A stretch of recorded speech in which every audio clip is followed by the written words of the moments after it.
کیا ان لوگوں نے ملک میں سیر نہیں کی؟ سیر کرتے تو دیکھ لیتے کہ جو لوگ ان سے پہلے تھے ان کا انجام کیسا ہوا۔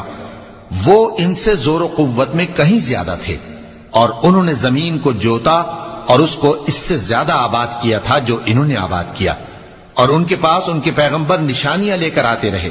تو اللہ ایسا نہ تھا کہ ان پر ظلم کرتا، بلکہ وہی اپنے آپ پر ظلم کرتے تھے۔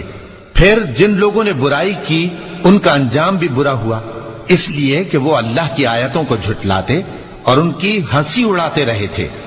اللہ ہی خلقت کو پہلی بار پیدا کرتا ہے، پھر وہی اس کو دوبارہ پیدا کرے گا، پھر تم اسی کی طرف لوٹ کر جاؤ گے۔